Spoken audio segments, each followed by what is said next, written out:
un grand merci à Christine Bénévent pour m'avoir invité à parler dans cette journée d'un sujet qui m'occupe depuis des décennies, comme vous pouvez vous en apercevoir. Je vais revenir alors, pardonnez mes petites... comment je voudrais revenir en arrière. Ah, ça, je sais pas comment faire. Voilà, oui, c'est ça. Bon,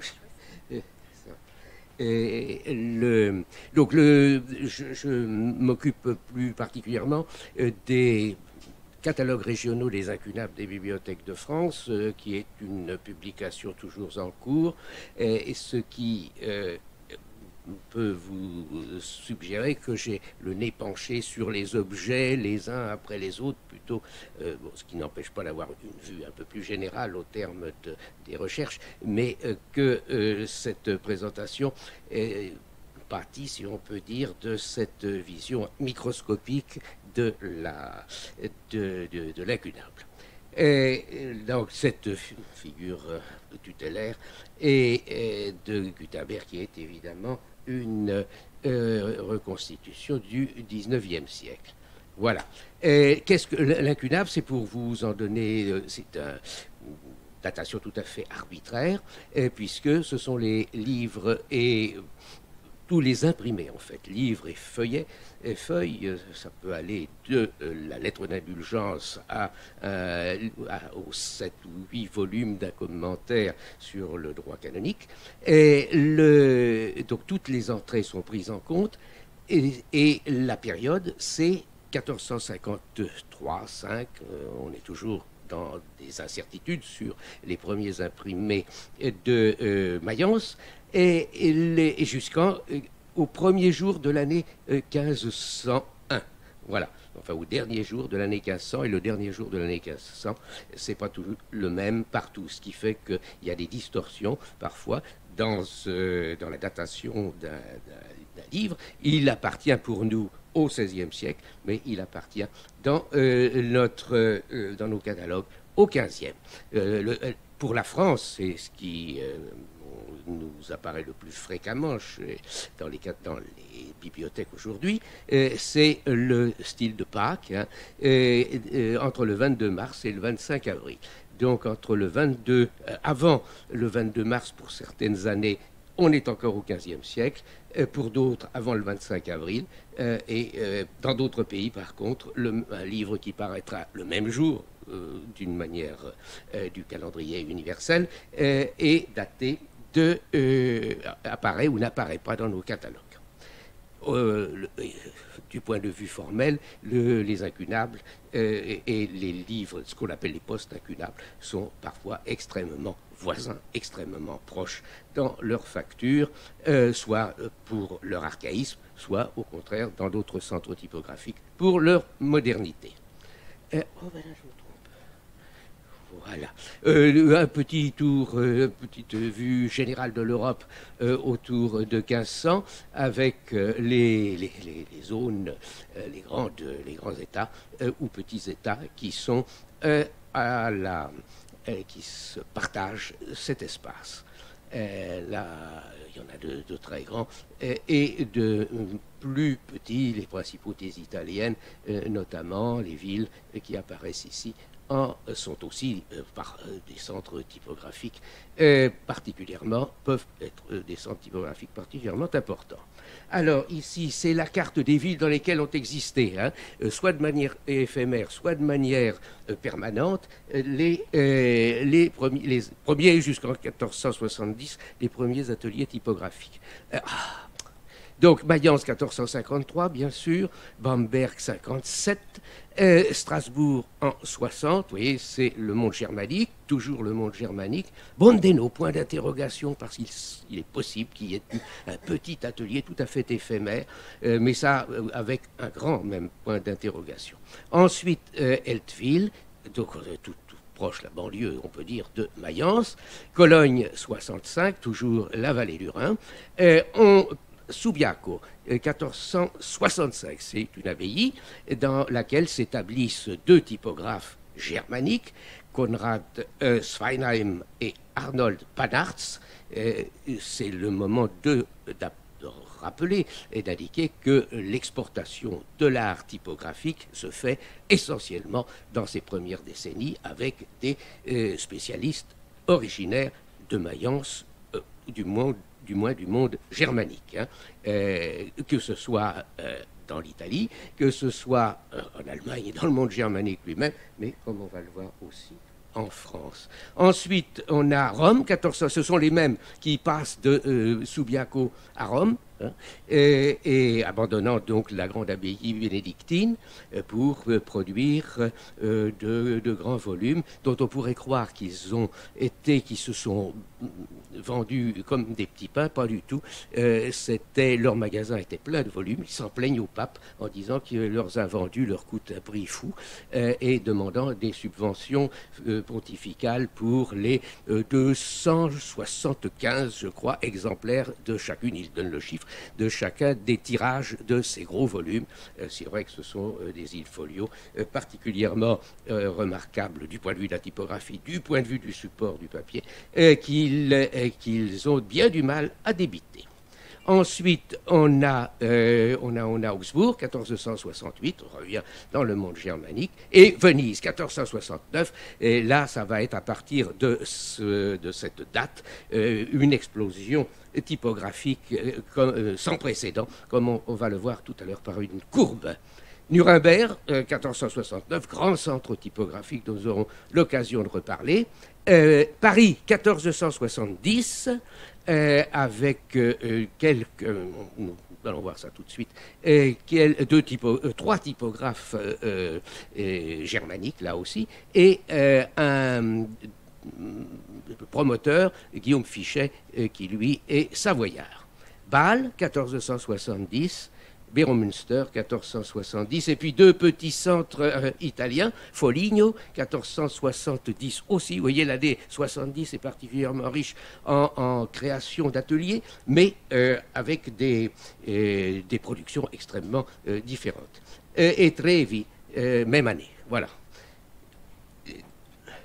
Ici, pour vous montrer déjà la modernité de l'art typographique, eh bien, c'est que le catalogue, la publicité, a déjà trouvé place dans la typographie elle-même. Il s'agit de Peter Schoeffer, qui est le successeur de Gutenberg à Mayence, et puisque vous savez que Gutenberg n'a laissé son nom sur aucun ouvrage, hein, et que ce sont uniquement des sources indirectes qui nous le font connaître comme créateur de la typographie et premier imprimeur. Hein. Des listes en vente chez lui, vous voyez, 1469, 1470, une petite liste, et en bas, on a même le lieu où on peut les acquérir, tout cela porté à la main. Ici, autre signe de modernité déjà dans l'art typographique à la fin du XVe siècle, on a dans le même atelier de Schoeffer des faits qui nous montrent les abréviations dont le correcteur use pour à destination de la transformation de la composition. Notamment, comment est-ce que je pourrais faire? Ah si. Voilà. Ici, vous voyez le déléatour. Hein, est-ce que ma petite flèche se voit? Oui. Le déléatour, qui est toujours celui que nous employons aujourd'hui. Et puis, les ajouts aussi, le souligné pour correction. Enfin, c'est tout à fait impressionnant de constater cette modernité. Pourquoi ça revient? Voilà. Autre signe publicitaire, c'est l'indication des polices, des fontes dont l'imprimeur peut disposer pour imprimer un tel ou tel ouvrage en fonction, évidemment, comme vous savez, de son contenu. Ici, c'est le grand Erhard Raddolt, hein, grand et excellent technicien qui a travaillé à Augsbourg, à Venise, et qui s'est notamment spécialisé dans les ouvrages scientifiques. Et on voit ici les différents corps et les différentes sortes de police. Alors on a la gothique de forme, hein, qui se trouve dans les parties ici, non, même pas dans celle-ci, il en a peu en grand format. C'est surtout de la gothique de Somme et du romain qui se trouve ici dans des corps assez réduits. Donc,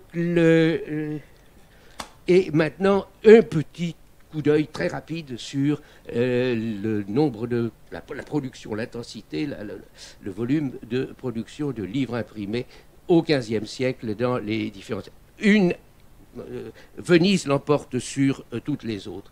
Alors, les calculs ont été faits ici, il faudra tous les reprendre autrement. Les calculs ont été faits sur les entrées, hein, le nombre de livres, de titres qui peuvent être sortis des différents ateliers typographiques de la ville. Venise, ça l'emporte en nombre, mais ça l'emporte en quantité, en surface imprimée. Ça n'a aucune commune mesure avec Paris, par exemple, à la même époque. Paris imprime certes des volumes importants, mais aussi beaucoup de petits ouvrages qui sont des in-quarto d'une trentaine, 20 à 40 feuillets, hein, vous voyez, à destination d'un public scolaire, alors que Venise publie des œuvres complètes de commentateurs de l'écriture, commentateurs du droit canonique, du droit civil, etc. Donc c'est même chose pour Rome. Rome paraît importante. En fait, il y a énormément dans la typographie romaine des discours qui sont présentés par des ambassadeurs auprès du Saint-Siège. Et ça fait des entrées, tout cela, mais c'est 8 feuillets. Hein. Donc, ne nous laissons pas prendre au volume apparent. C'est un chiffre qu'il faut, comme je vous disais, reprendre avec... Voilà, voilà une petite comparaison rapide. C'est les données corrigées de l'évolution du volume des publications vénitiennes et parisiennes.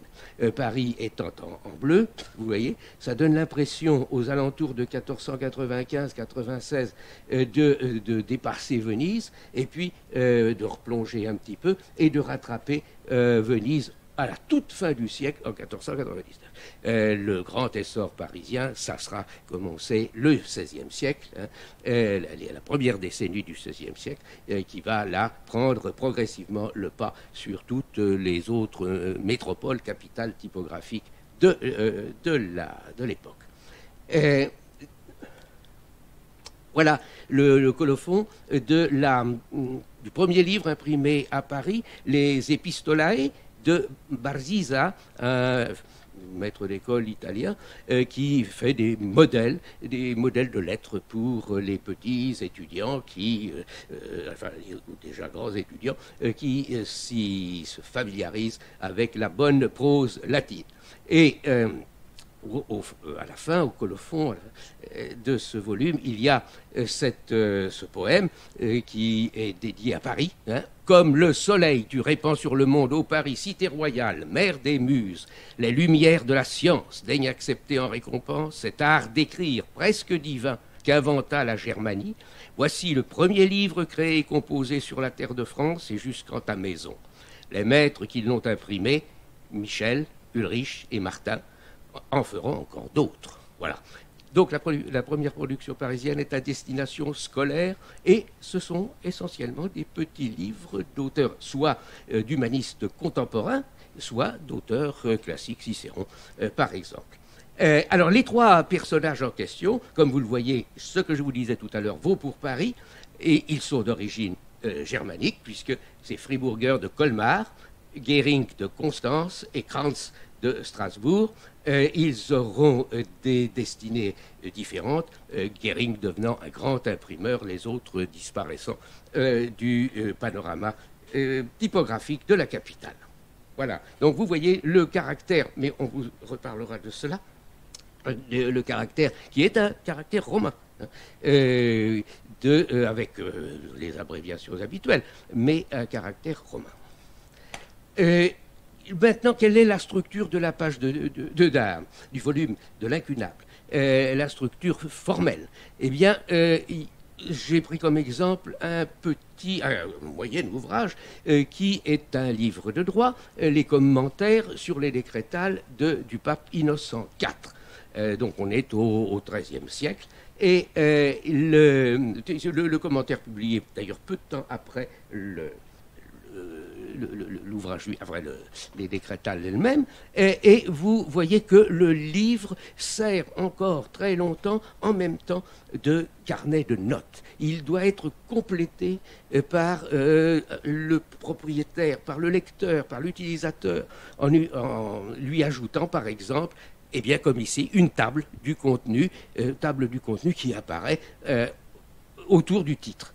Remarquez là le caractère extrêmement laconique du titre, une ligne, apparatus innocenti. Et encore là, il est imprimé. Mais il arrive encore souvent et longtemps que sur le premier feuillet blanc, on écrive à la main,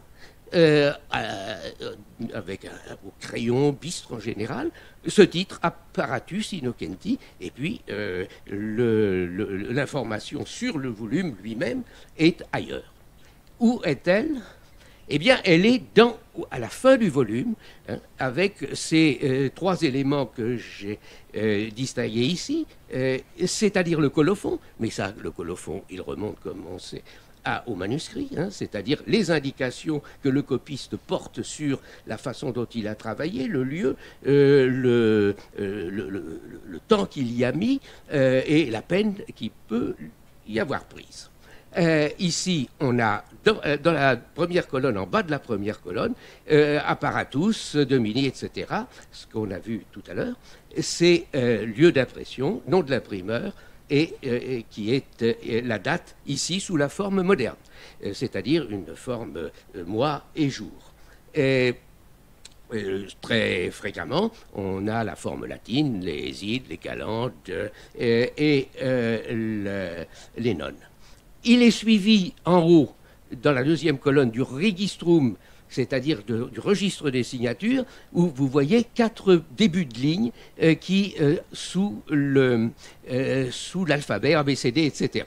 Et qu'est-ce que c'est ? C'est le renvoi aux différents cahiers, puisque le volume, les livres circulent en tonneaux, ils ne circulent pas reliés, ils circulent en feuilles, la première étant blanche, d'où le mot que vous trouvez souvent, des livres en blanc, ça veut dire non reliés, même à une époque où il y a un titre et où il n'est pas blanc, mais la première page étant laissée blanche pour que sa lissure, contact avec d'autres objets, n'endommage pas le contenu de l'ouvrage, ni même un éventuel titre.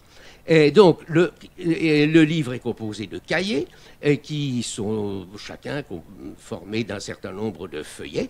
Ici, et pour que le relieur qui va recevoir ce livre soit en mesure de les bien disposer, eh bien, chaque cahier est ici repéré par son incipit. Donc, vous avez la première feuille, prima vacat, la première feuille est blanche, et puis les autres, elles commencent par ce que vous voyez ici, et le relieur peut ainsi les disposer sans erreur dans leur séquence finale. Voilà. Donc ce que le registre des signatures va durer assez longtemps, sous une forme beaucoup moins détaillée que celle-ci. On vous indiquera simplement, encore longtemps au XVIe siècle, que le cahier A et C, de A à C, il y a 8 feuillets, mais le D n'en a que 6, et puis on reprend, etc. Vous voyez, donc c'est un élément de repérage, tout simplement, d'assemblage. Et troisième élément de cette page terminale, c'est la marque typographique qui est ici sous la forme d'un monogramme, Stagnino, vous voyez, et puis Bernardino dans le B, tout à fait élégante avec son cœur surmonté d'une croix. Les marques typographiques sont souvent sous cette forme, au départ, sous cette forme monogrammatique. Plus tard, assez vite, elles prendront des formes plus attrayantes, sinon esthétiquement, du moins par leur sujet, avec des personnages, des animaux, etc. Voilà. Et en outre, ce qui nous intéresse, nous, dans nos catalogues d'incunables, c'est de repérer toutes les marques de possession, de lecture que l'on peut y relever. Et comme vous avez vu, elles peuvent être nombreuses. Eh bien, je reprends toujours ce même volume de la bibliothèque municipale du Puy. Et c'est la première indication. Oh là là là. Voilà. J'ai commencé à regarder ce présent volume de la Cité du Puy et dans ma propre maison en l'année 1498 avec les décrétales et leurs commentaires. Regardez, hein, il écrit Ouidéré. Bon. Et ensuite, on va avoir pour le prévôt de l'église du Puy, conseiller du roi en 1497. Richaud. Donc toutes ces marques-là, vous imaginez que parfois leur lecture est difficile, mais ça nous paraît tout à fait indispensable pour savoir l'usage du livre, sa circulation, et à défaut de pièces d'archives, évidemment, ces indications qui sont portées par les volumes eux-mêmes sont extrêmement précieuses, et c'est pourquoi nous passons beaucoup de temps dans nos descriptions à les relever. Il veut plus. Dernier élément de nos descriptions, c'est aussi la reliure. Quand elle est de toutes les époques, hein, elle peut être tout à fait contemporaine du volume ou parfaitement moderne. Et ici, c'est ce même livre qui en lui porte beaucoup d'éléments intéressants. Eh bien, c'est les ais de bois, puisqu'on trouve quand même des ais de papier parfois, comme il est dit dans les documents d'archives, les fermoirs, enfin, toutes ces spécificités des différentes reliures doivent être relevées dans nos descriptions.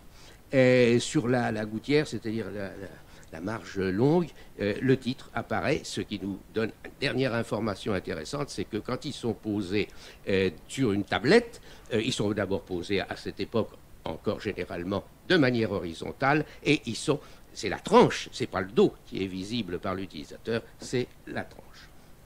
Voilà, ce qui sont probablement les premiers ouvrages, enfin les premières manifestations de l'imprimé pour sa diffusion, ce sont les fameuses lettres d'indulgence qui probablement précèdent la fameuse Bible à 42 lignes, qui est la Bible de Gutenberg, que l'on dénomme toujours la Bible à 42, plutôt que Gutenberg, qui est sans doute vraiment, enfin, très vraisemblablement le responsable, mais dont le nom, comme je vous disais, n'apparaît pas. Voilà, donc ceci se multiplie sur des quarts de...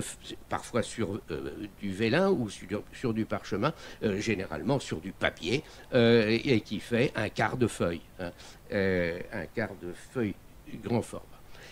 L'incunable est un manuscrit inachevé, comme vous avez pu le voir, manquement de table tout à l'heure. Et qu'est-ce qu'on va y ajouter? Eh bien, des rubriques, c'est-à-dire des adjonctions à l'encre rouge, et des éléments du décor et des éléments de repère, les pieds de mouche, les bouts de ligne pour un certain nombre de volumes, notamment les livres d'ordre dont on parlera tout à l'heure.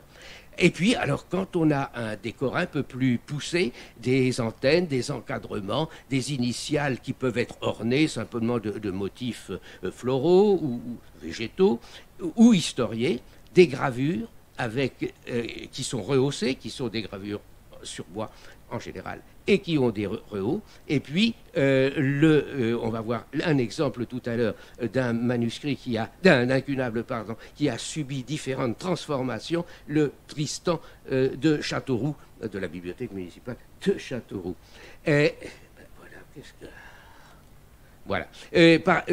Exemple de pièces liminaires avec décor, c'est les fameuses épîtres de Saint Jérôme. En général, elles sont en 2 volumes.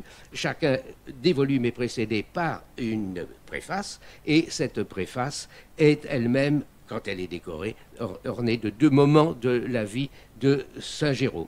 Ici, évidemment, rédigeant la traduction de l'écriture ou écrivant ces épîtres. C'est un exemplaire qui a appartenu à un bibliophile qui, par ailleurs, est relativement bien connu, dénommé Chapuzot, dont on a retrouvé celui-ci est à Orléans, et j'en ai redécouvert un autre à Bergue-Saint-Vinoc dans le Nord. Vous voyez, donc le livre est une denrée ô combien voyageuse, à l'époque évidemment de sa production vers ses destinataires, mais au-delà par les achats de livres d'occasion et puis le travail, enfin les recherches des bibliophiles. Autres éléments intéressants qui peuvent figurer dans ces initiales ornées au-delà du décor, c'est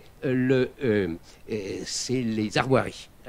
Ici, c'est celle de Guillaume de Cambrai, qui a été archevêque de Bourges et dont un certain nombre de volumes sont parvenus grâce à son lait à l'abbaye de Saint-Sulpice et de Chezal-Benoît d'abord et passé ensuite à Saint-Sulpice dans le Berry.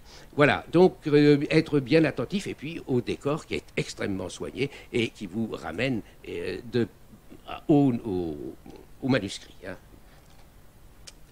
Voilà le Tristan, le fameux Tristan de Châteauroux, et qui nous fait approcher d'un atelier extrêmement important à Paris, celui d'Antoine Vérard, hein, 1485 jusque dans la première décennie du XVIe siècle. Très long exercice d'un marchand qui était d'abord un marchand qui fut, et dont les parents de père étaient marchands de manuscrits, de très beaux manuscrits, à usage d'un public fortuné, et qui s'est reconverti, n'étant pas forcément lui-même l'imprimeur, mais étant le donneur d'ordre, et dont le nom apparaît en premier lieu sur les volumes. Il a publié beaucoup de romans de chevalerie, il a publié des livres des livres d'heures qu'on va voir tout à l'heure, mais celui-ci est particulièrement important parce qu'on suit toute son histoire d'incunable à travers le temps. Il est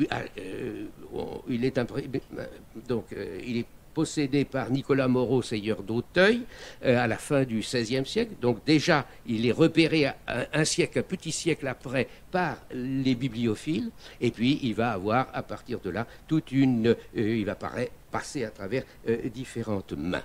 Il finit dans la collection d'un bibliophile d'origine berrichonne et qui était banquier au XIXe siècle, début du XIXe siècle, à Genève. Voilà le type d'illustration que vous avez dans ce volume. Elle est double. Il subsiste, mais alors il faut être tout à fait méfiant parce que ces volumes bibliophiliques ont été truffés parfois de planches qui n'appartenaient pas à l'exemplaire, mais dont on a complété, etc. Mais ici, vous voyez quand même 2 éléments intéressants. Une planche qui subsiste sans avoir, ou qui a été ajoutée, sans avoir été peinte, et puis ce que, ne tenant aucun compte du fond véritable de la gravure sur bois qui la précédait, un peintre, je n'en connais pas le nom, ces peintres d'incunables qui sont aussi des peintres qui enrichissent, qui peignent des manuscrits, hein, ne nous sont pas connus, ce sont par les styles évidemment qu'on les identifie. Et vous voyez donc comment cet ouvrage a vraiment la forme autant qu'on le peut faire d'un manuscrit. Ici, je reviendrai tout à l'heure sur ce volume. Pour vous donner la variété des décors, on identifie très bien des styles, comme vous avez vu pour le Chapuzot de tout à l'heure, un style français, dans les petits encadrements. Ici, on a le style à Bianchi Girari, réserve blanche, qui est tout à fait italien, avec des variantes selon qu'on est à Naples, selon qu'on est à Rome, selon qu'on est à Milan ou à Florence. Voilà. Ici, Bruni, qui appartient à la bibliothèque de Blois. Pourquoi est-ce qu'il ne... Voilà. Et nous revenons rapidement, c'était pour tout de suite voir la variété des décors. Ici, nous sommes devant le colophon de ce fameux Tristan de tout à l'heure. Le colophon imprimé existait dans l'exemplaire. Et puis, alors à quelle époque? On l'a poncé, on l'a fait disparaître l'imprimé pour ne plus donner l'impression qu'on était devant un imprimé. Il a été rétrogradé chronologiquement dans un statut de manuscrit. Et puis, quand on a voulu quand même lui restituer sa forme, son statut originel, un grand, comment dirais-je,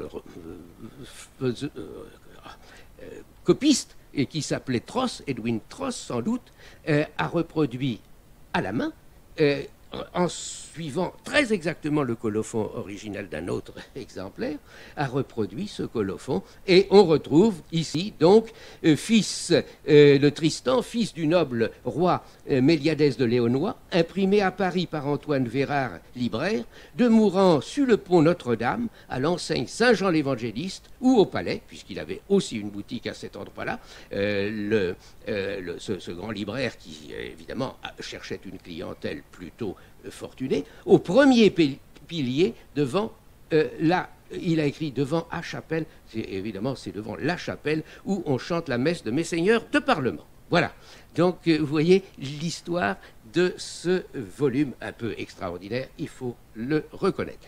Un colophon, indication de cette marque d'identité du livre qui vaut, comme vous le voyez, pour ce gros volume en français. Le pont Notre-Dame s'écroulera en 1499. Donc Vérard va émigrer sur la rive gauche, en bas de la rue Saint-Jacques, et puis il reviendra plus tard dans la cité, mais pas sur le pont, je pense, quand ce sera reconstruit. Voilà. Bon, je vous donne un tout petit coup d'œil sur une après la bibliophile de notre région tourangelle, enfin blésoise ici, qui a le mérite d'avoir une bibliothèque qui a le mérite d'avoir été conservée et où les incunables très intéressants sont encore présents et dont nous allons tirer un exemplaire concernant un domaine particulièrement riche et rare de la production du XVe siècle. C'est les livres de liturgie. Alors, je parlais tout à l'heure des livres de classe, mais dans la production qui a un public captif, en quelque sorte, il y a tout, il y a l'Église. Alors l'Église avec les théologiens, avec les pères de l'Église, mais aussi l'Église avec ses spécificités liturgique, sa diversité et l'immensité de son réseau. On imprime les missels de plusieurs façons, de plusieurs sortes. Le missel de chœur, comme vous avez ici, c'est-à-dire de très grands formats qu'on pose au moment des messes et des offices. Et puis les missels à l'usage des fidèles ou des prêtres, plutôt à l'usage des prêtres. Ensuite, on a les bréviaires, là, qui sont des livres individuels, mais il peut y avoir aussi des bréviaires de chœur. Les processionnaux, les ordinaires, les livres, les antiphonaires, etc. De tout cela, il nous est resté très peu de témoignages, dans la mesure où ce sont des livres d'usage, c'est-à-dire utilisés chaque jour pour la liturgie notamment, et dont la structure se fragilise et progressivement d'où le renouvellement de ces publications.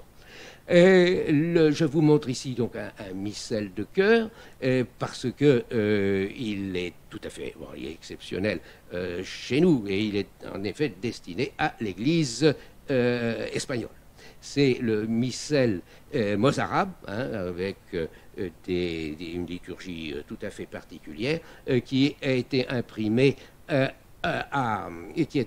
ici à Tolède par Peter Hagenbach encore un exemple de ce Big Bang mayenzais qui exporte ses stecticiens très loin de la vallée du Rhin. Et actif à Valence d'abord, et puis à Tolède. Voilà ici la page de titre de cet ouvrage, où vous voyez les armes de l'archevêque de Tolède, avec quand même missale mixtum, mixte, selon la règle de saint Isidore, missel dit mozarabe, le mozarabe. Exemplaire qui a un pédigree là aussi tout à fait remarquable. Mais on va encore regarder le colophon parce que d'autres informations apparaissent ici pour nous. C'est tous ceux qui ont mis en œuvre la réalisation de cet ouvrage. Un chanoine, mais on trouve ceci aussi bien dans un missel à l'usage Saint-Martin de Tours que dans ce missel mozarabe. Le missel de Chartres également de 1482 va nous donner des informations de cet ordre très, très précieuses. C'est pas les auteurs évidemment, mais c'est les éditeurs de ce texte. On trouve donc ces personnages indiqués ici.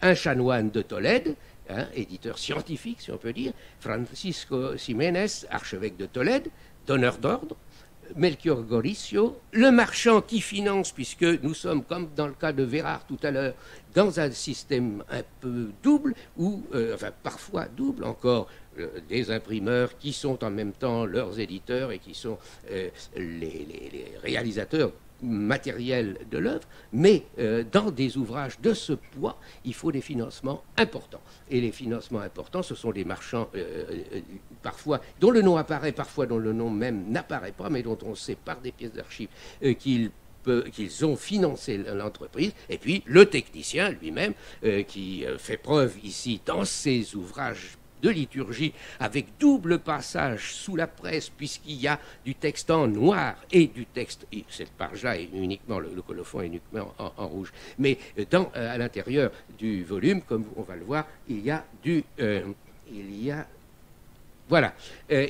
rouge et du noir. Voilà une page, la page du canon, qui a traditionnellement une double image. Ici, elle n'est pas face à face, mais en général, c'est le Père éternel avec les symboles des évangélistes et puis le calvaire. Et ce que j'ai choisi, parce que pour vous montrer qu'il manque encore chez nos typographes, des choses importantes, c'est la notation musicale. On est autour de 1600 et on n'a toujours pas de police musicale.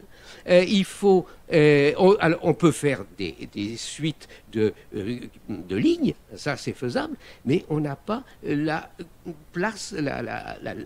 note placée dans la portée. Et donc les notes que vous voyez ici sont à la main, sont manuscrites. Et ce n'est qu'au toute fin à Venise, à la toute fin tout début du XVIe, que la typographie musicale va apparaître. Et puis, je vous disais le double passage du rouge et du noir. Vous voyez, donc les portées sont en rouge et les rubriques, comme leur nom l'indique, sont en rouge. Et tout cela demande un calage extrêmement serré et fait preuve donc des performances des typographes.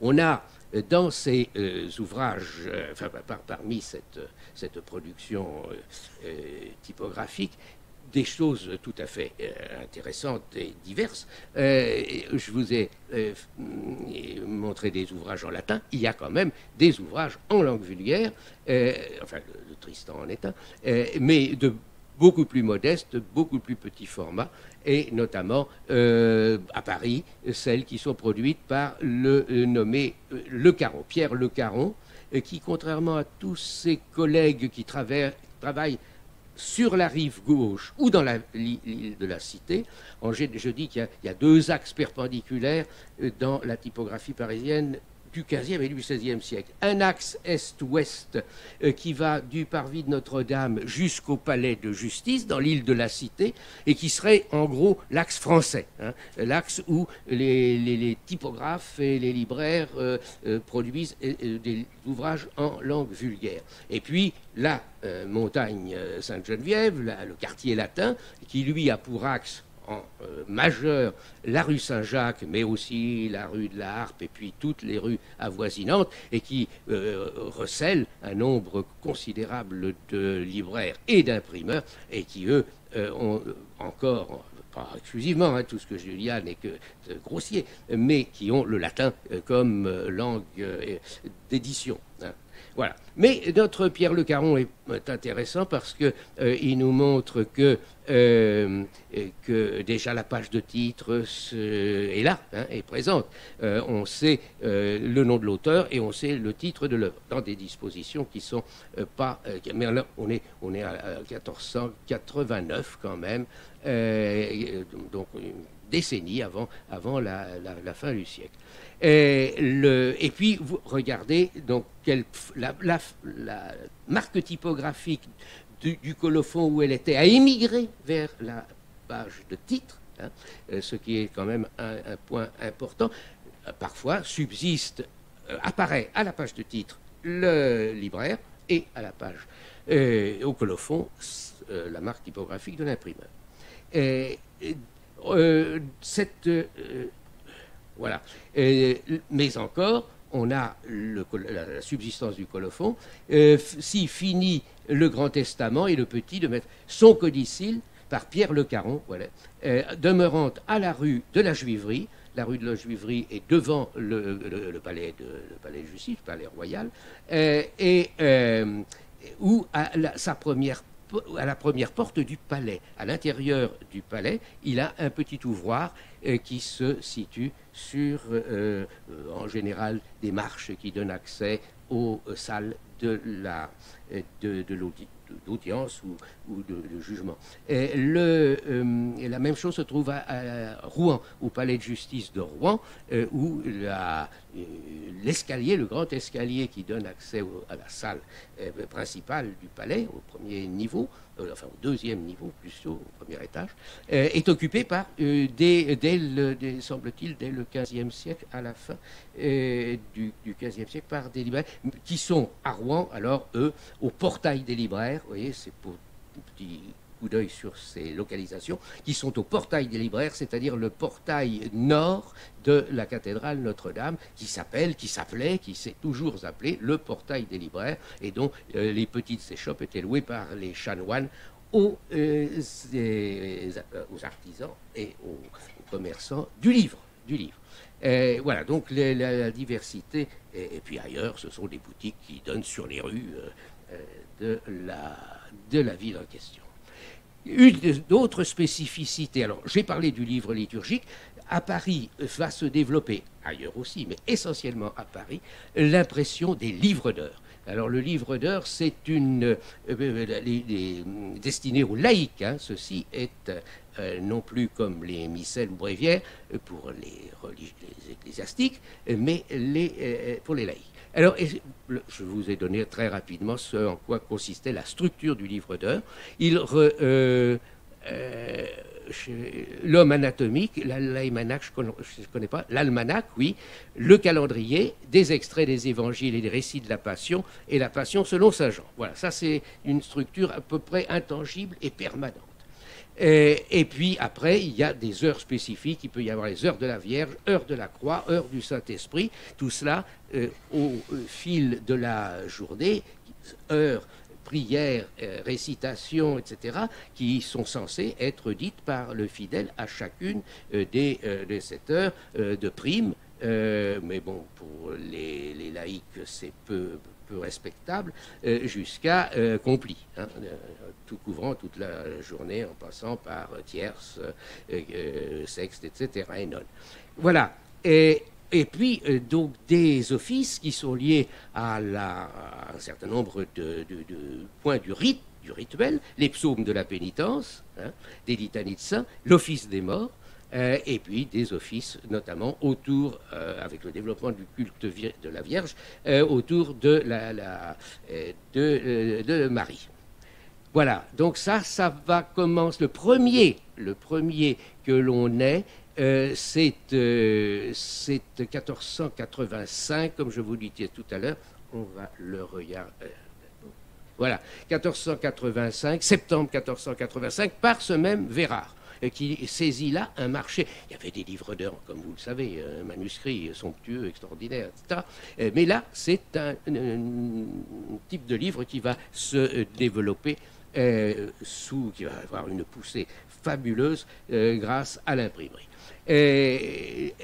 Remarquez aussi qu'il a joint à cette gravure du Saint-Georges un petit décor marginal qui ressemble de très très loin à ce qu'on voyait tout à l'heure dans la marge peinte du livre que possédait Chapuzot. Voilà. Mais ça va évidemment beaucoup plus vite à multiplier que celle-ci. Ces présentes heures, achevées le 12 septembre, et toujours la même chose, à l'image Saint-Jean l'Évangéliste, sur le pont Notre-Dame, c'est le même, et devant la chapelle, et la publicité est faite, et le lieu où vous pouvez l'acheter précisé.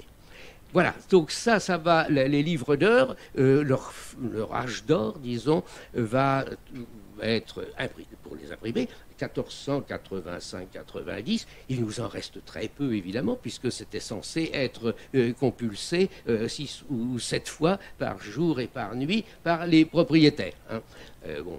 Heureusement, tous, quand c'était sur papier, c'était très fragile. Parfois, et ceux qui nous sont parvenus sont le plus souvent ceux qui sont sur vélin ou plutôt par chemin. Voilà. Et cela dure jusque dans le milieu du XVIe siècle, un peu après, bien sûr, il y en a d'autres, il y en aura eu toujours d'autres, mais leur popularité ne sera pas aussi grande, et leur nombre, évidemment, non plus. Donc les livres d'heures, le livre d'heures, c'est quelque chose d'essentiel. Voilà, celle de Paris, 1490, et vous voyez pour quelle... l'attrait de ce genre d'ouvrage grâce à l'illustration qui est là. L'illustration qui reprend la Passion du Christ, des images de saints au suffrage des saints, et puis dans les marges, parfois des choses tout à fait extraordinaires, avec trait d'union, c'est-à-dire par exemple les triomphes de César. Pourquoi il y a les triomphes de César? Alors le public évidemment est aussi intéressé par ce genre de décor. Vous voyez, ici une autre page, le texte, bien sûr, ici en français. Beaucoup sont en latin, mais pour un public laïque, les versions françaises sont évidemment répandues. C'est un type d'ouvrage particulièrement important. Alors, j'ai parlé du latin, j'ai parlé du français, le grec, eh bien, il y en a déjà au XVe siècle, celui mais exclusivement dans le domaine italien. Les passages en grec qui peuvent apparaître dans des ouvrages imprimés en latin ailleurs sont généralement laissés en blanc et complétés à la main, comme pour la musique tout à l'heure, par le propriétaire. Donc, une œuvre monumentale, les œuvres d'Aristote par Aldo Manuzio, et puis d'autres instruments de travail, des petits manuels dont on va voir un exemplaire ici. Voilà, c'est Chrysoloras, c'est-à-dire une petite grammaire élémentaire et identique à ce que nous avons en latin pour les parties d'oraison qui est une morphologie extrêmement sommaire de la langue latine. Et ici, on a une morphologie extrêmement sommaire aussi du grec. Mais vous le voyez, on est à Parme, 1481, on a l'alphabet sur la partie droite, et puis à gauche, un ouvrage bilingue, en latin, dans la colonne de droite, dénominé, dans la colonne de gauche, périonomatos. Hein. Donc, on apprend, on précise son latin, mais c'est surtout le latin, et le truchement vers l'instrument de passage vers la langue grecque. Il y a aussi, évidemment, des impressions en langue hébraïque qui sont ici très nombreuses. Les ateliers sont très nombreux en Italie, comme je vous le montre. Alors, vous voyez, le décor du livre hébraïque est tout à fait identique à ce qu'on peut trouver dans les livres en latin ou les ouvrages liturgiques de l'Église romaine. C'est évidemment les contenus qui sont différents, puisque Mishneh, c'est un commentaire de Moshe de Maïmonide, hein, c'est Maïmonide, sur les 5 livres de la Torah. Voilà, oui, c'est très long. Les ateliers juifs sont nombreux dans la péninsule, mais j'aurais pu vous donner une carte de l'Espagne où, évidemment, ils sont également nombreux. La France, depuis des siècles, n'a plus de communauté juive qui se manifeste en tant que telle, donc les ateliers n'y existent pas. Donc, toutes ces productions sont italiennes ou espagnoles. Parmi les monuments de la typographie du XVe siècle, on ne peut pas échapper au Schedel. Hein. C'est celui des incunables qui a été tiré et conservé au plus grand nombre. Il me reste... J'ai des pas... Non, ça pas encore. D'accord. J'ai moins 5 minutes. Qui est un volume in folio, célèbre pour toutes sortes de raisons. C'est une histoire universelle qui va des origines du monde à nos jours, et qui a été imprimé à Nuremberg par un des typographes majeurs. Je vous ai cité Manuzio, et là, l'autre très grand typographe de Nuremberg, c'est Anton Koberger, qui va donner ce volume, je vous dis, qui est très largement conservé encore, et qui a été largement édité. 1500 exemplaires pour l'édition latine et 1000 pour l'édition allemande. Vous voyez, c'est vraiment une chose absolument énorme. D'abord parce qu'en elle-même, ça fait plus de 500 feuillets, hein, donc plus de 1000 pages. In folio, avec il n'y a pas de titre. Hein. Le titre, c'est le Registrum. C'est d'abord une sorte de table des matières du volume. Là, nous sommes en xylographie et non pas en typographie, même si ça donne l'impression évidemment de l'imprimer, parce que bon, vous voyez les lettres qui sont liées, etc. Les dimensions en plus de la feuille indiquent bien qu'il s'agit d'un très gros module graphique, et donc il n'est pas question d'avoir des caractères de cette dimension encore à l'époque. Voilà, la vie, alors, célèbre pour son contenu textuel, mais célèbre aussi pour son illustration, et notamment la série des grandes illustrations à double page, qui, comme ici, bon, bien sûr, à tout seigneur, tout honneur, puisque c'est de Nuremberg que vient l'imprimeur, et que le livre a pour source Nuremberg, portrait de la ville. Certains exemplaires sont, comme ici, vous le voyez, soigneusement rehaussés de couleurs, hein, qui peut-être ont été pour certains faits même dans l'atelier, sinon dans l'atelier à Nuremberg même, avant d'être expédiés. Et puis voilà le colophon, en fait, où vous avez des informations importantes sur le nom des commanditaires. Les deux citoyens nurembergeois, c'est Sebald Schreier et Sébastien Kammermeister, qui ont commandité l'ouvrage, qui ont baillé les fonds, hein, à Antonius Koberger pour l'impression du volume, avec des illustrations qui sont dues à Wohlgemuth et Bleidenwurf. Donc, vous voyez, tout ça a été réalisé et achevé en 1493, le 12 du mois de juillet. grand volume l'illustration, on a vu des gravures sur bois, on a vu des peintures. Les premiers incunables, présentent aussi les premiers essais de la gravure en taille douce, hein, qui est gravure sur cuivre, en métal, donc gravé en creux, à la différence de la gravure sur bois, qui ne pose aucun problème, puisque c'est en relief. Par contre, ici, on a donc un autre passage encore sous la presse, qui est un troisième, puisque vous avez un texte en rouge, un texte en noir, et la gravure qui nécessite un autre passage, puisqu'elle est sous une autre presse pour imprimer, aller pomper l'encre dans les stries de la page originelle en cuivre.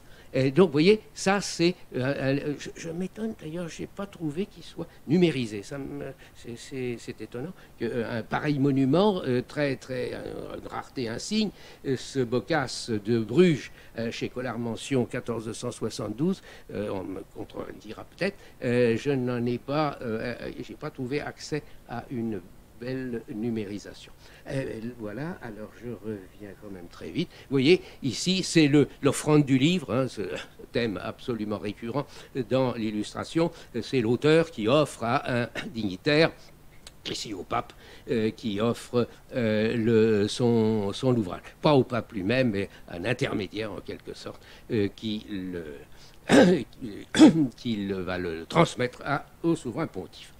Remarquez les caractères aussi ici, on a parlé des différentes gothiques, vous avez vu, ici on a la gothique bâtarde, ce caractère dont Collard Mention fera un très très bel usage, il en une très belle forme, effilé, qui est en général dévolu au texte en langue vulgaire, hein, c'est-à-dire en français en gros, et qui est né des copistes de la cour de Bourgogne dans les premières décennies manuscrites, hein, du XVe siècle. Et qui va être transposé, et c'est pour ça que Mention et d'autres du domaine bourguignon vont en user, il va être transposé dans le domaine typographique. Ici, vous avez un exemple, l'exemple italien fameux, c'est celui de la Divine Comédie par Landino, Florence 1481, où il y a selon les exemplaires, parfois il n'y a aucune illustration, parfois il y a une illustration qui se limite à 2 ou 3 images, et parfois il n'y a rien du tout. C'était des essais dont le résultat n'a pas dû satisfaire le typographe et qui ne se sont pas prolongés. Et voilà, bon, il faudrait que je vois ça. On a parlé du titre, on va y revenir puisque c'est quand même par là que le livre s'acquiert sa forme moderne. Ça serait la première page de titre, mais vous voyez, elle est très loin de celle que nous connaissons, et même que nous avons vu tout à l'heure. On est en 1478, hein, donc on est très tôt à Venise chez Mahler et notre Erhard Ratdolt, dont on a vu le catalogue des polices. Et il est donc, c'est un titre versifié, hein, comme vous voyez. Hein. Bon, je passe sur la lecture. C'est de la publicité pour le contenu, c'est-à-dire c'est un calendrier, mais un calendrier qui vous donne toutes sortes de recettes médicales et autres. Et il le dit ici, Arznei pflegen, soigner les maladies, etc. Et puis, on vous a dit qu'il a été in Deutschen und Welschen en langue allemande, et il a été imprimé avec le soin le plus attentif par Ratdolt et Mahler. Et on donne la date, et vous avez le nom des deux intervenants, Bernhard Mahler et Erhard Ratdolt von Augsburg. Ils ont toujours soin d'indiquer leur origine. Mais je crois que, sans faire de chauvinisme excessif, la vraie page de titre naît au tout début, à toute la fin du XVe siècle, en bas de la rue Saint-Jacques ou en bas de la rue de la Harpe, avec ces titres parisiens, des petits volumes, hein, qui sont dans une structure qui va évoluer, certes, mais l'essentiel est là. Là, c'est un ouvrage d'un prêtre italien qui est encore vivant à l'époque, hein, Baptiste Mantuan, Battista Spagnoli, qui a eu un succès considérable, qui est commenté ici, Exposita, par un humaniste français, enfin, adopté par la France à Lyon d'abord, puis ensuite à Paris. Jos Bad, appelé en latin Jodocus Badius Ascientius. La marque typographique de Jean Petit, le grand libraire fin 15e qui va perdurer au 16e, et puis là où on le vend, il se vend à Paris, etc.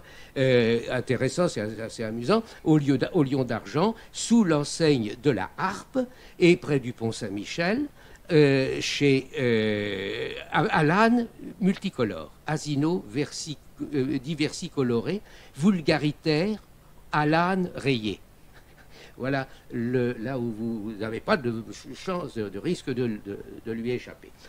Donc je finis par une référence bibliographique qui vous montrera tout ce que je vous ai en bien plus détaillé, en bien plus nombreux, tout ce que j'ai rapidement exposé ici. C'est l'ISTC que vous avez en ligne, parfaitement consultable, parfaitement rapide, très, très aisé de consultation et qui fait l'état actuel de la production de ce qu'on a de la production imprimée du XVe siècle, c'est-à-dire autour de 30 000 entrées.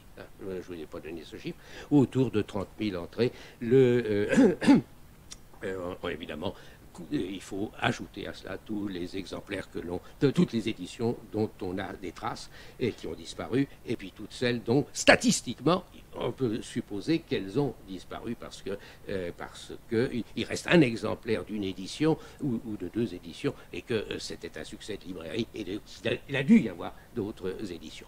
Et puis là, mais surtout, à partir de la STC, vous avez un lien direct sur deux catalogues essentiels, le Gesamt, catalogue d'Erwin-Drucke, donc le catalogue général avec des descriptions très longues, très précises, avec les variantes et tout, qui a commencé en 1925, et je vous signale qu'il en est à Johannes, attendez, il est à la lettre J, vous voyez, donc rien ne presse, mais vous avez quand même en ligne les numérisations des fiches de Berlin qui vous donne quand même accès à des descriptions longues, mais elles doivent être réaménagées et typographiées. Et puis le catalogue des livres imprimés au XVe siècle de la bibliothèque bodléienne, qui évidemment n'est pas un catalogue exhaustif, mais qui a des descriptions du point de vue des contenus, de l'analyse des contenus, des sources des contenus, les commentateurs, les auteurs, les traducteurs, etc., extrêmement bien faites et auxquels je vous renvoie et auxquels vous pouvez aller directement à partir du ASTC. Je vous remercie. Merci, bonjour et merci pour l'exposé. Vous avez cité les éditions disparues. À votre avis, combien est-ce qu'il y a d'éditions disparues qui ont existé par rapport à celles connues aujourd'hui, et combien d'éditions inconnues dans les bibliothèques publiques existeraient encore dans les bibliothèques privées, non encore accessibles? Pour les éditions qui seraient dans les bibliothèques privées, je dirais que même si elles s'y sont restées, les catalogues de vente ont pu les faire apparaître et vous y avez, enfin, on sait qu'elles ont existé et qu'elles sont vraiment réelles.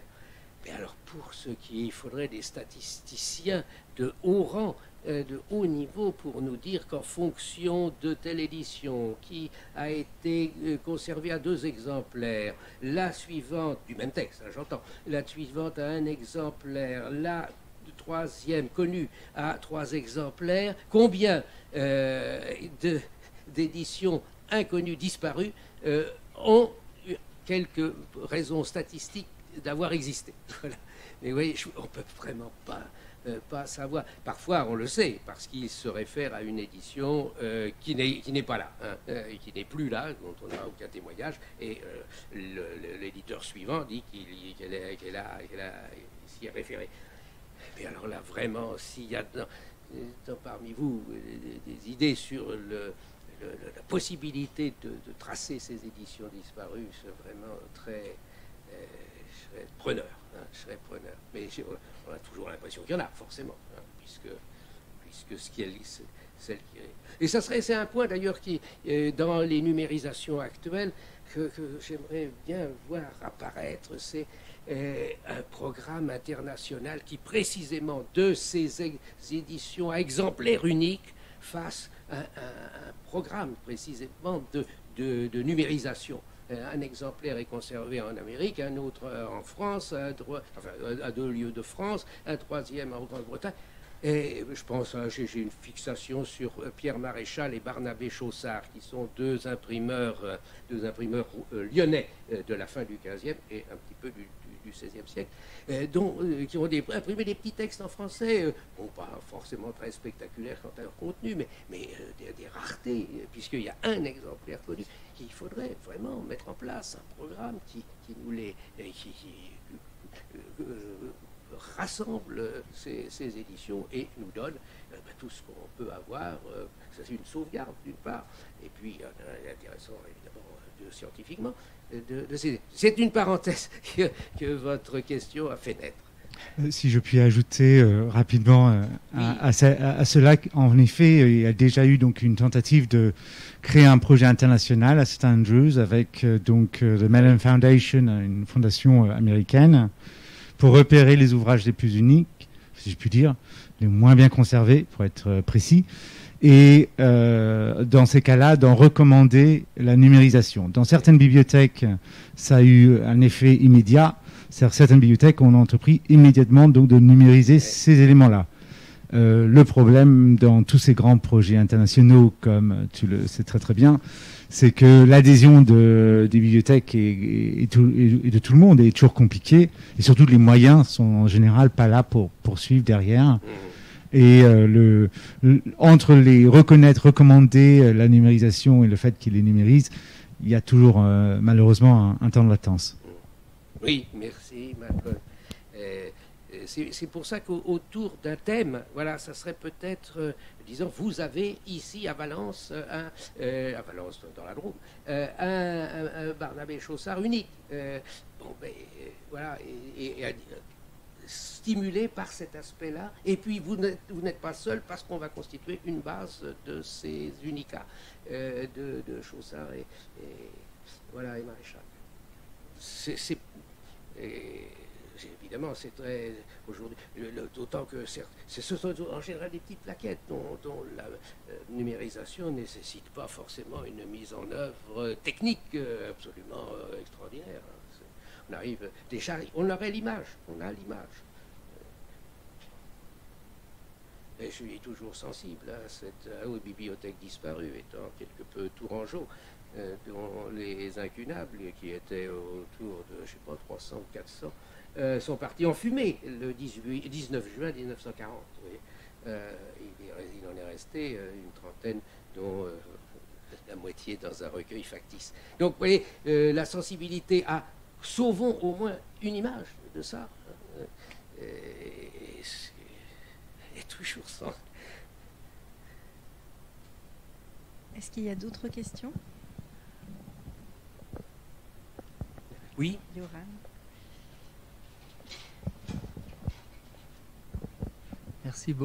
Merci beaucoup de votre présentation.